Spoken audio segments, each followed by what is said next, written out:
se promener cet après-midi au parc, pas très loin de chez nous, on est à moins d'un quart d'heure.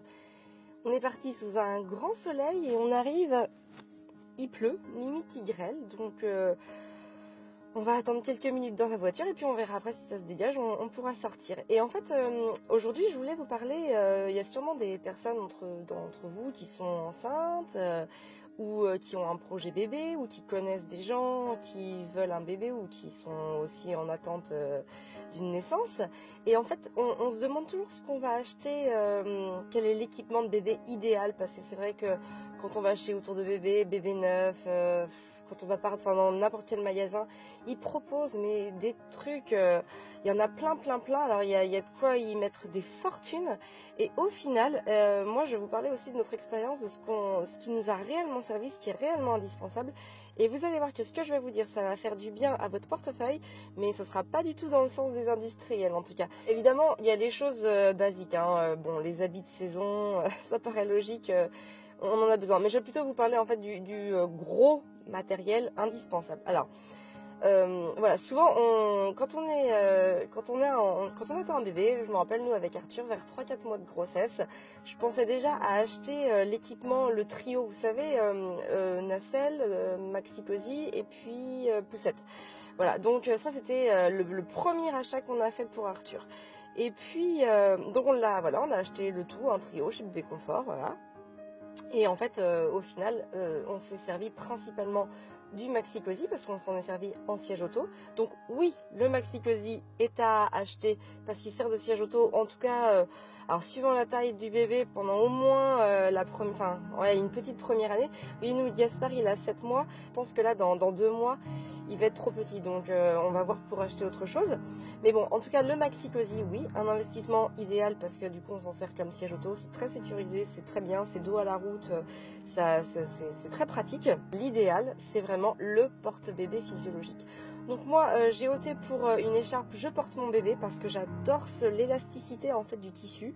Les premiers mois, je trouve ça super pratique, ça se détend vachement bien, ça se retend, c'est génial, je l'ai adoré. Et puis maintenant qu'ils ont un petit peu grandi, j'ai opté pour des métailles. Donc pour Gaspard, j'ai un métail Ling Ling d'amour que j'aime bien. C'est une marque que j'aime bien parce qu'en fait, ce que j'aime bien, c'est que les bretelles sont en fait, comment on appelle ça, enfin, on peut les détendre, ce qui fait que ça tire pas, en fait ça vient pas tirer. Pour Arthur, j'avais acheté un métail et en fait c'était un rembourré avec des liens rembourrés et en fait je n'aimais pas du tout parce que ça me faisait quand même super mal aux épaules. Alors que là du coup les épaules sont, je sais plus, j'ai perdu le mot, enfin bref, elles sont, on peut les mettre, vous voyez, on la détend sur toute l'épaule, un peu comme l'écharpe de portage. Et au final, c'est super pratique parce que du coup, ça maintient vraiment beaucoup et ça me fait pas du tout mal. Et pour du coup, Arthur, j'en ai repris un autre, j'ai acheté en taille XL, c'est toujours un Ling Ling d'amour et toujours avec ce système de anse, en fait, voilà, que l'on peut mettre sur toute l'épaule. Et du coup, en fait, le poids est réparti, ça fait vraiment pas mal au dos, c'est super génial. Moi, maintenant, j'adore. C'est un peu plus léger que l'écharpe pour les sorties. Vous voyez, en plus, là, on va bientôt partir en Asie, on va pas emmener une écharpe de 7 mètres de long dans la voiture, dans la valise, ça prend trop de place. Donc voilà, les métailles, c'est vraiment super pratique. Donc voilà, moi j'ai opté pour, si on n'a qu'un seul enfant, ça fait 2, ça fait l'écharpe et le métail. Donc voilà, ça c'est vraiment indispensable. En plus le bébé, c'est là où il est le mieux, c'est quand il est posé sur soi, c'est génial. Ça rentre tout à fait dans le maternage proximal, hein, porter l'enfant, le porter à profusion pour qu'il soit en contact avec la maman, pour qu'il soit sécurisé, qu'il s'entende bien, c'est vraiment idéal. Je conseille une petite baignoire. Alors pourquoi la petite baignoire?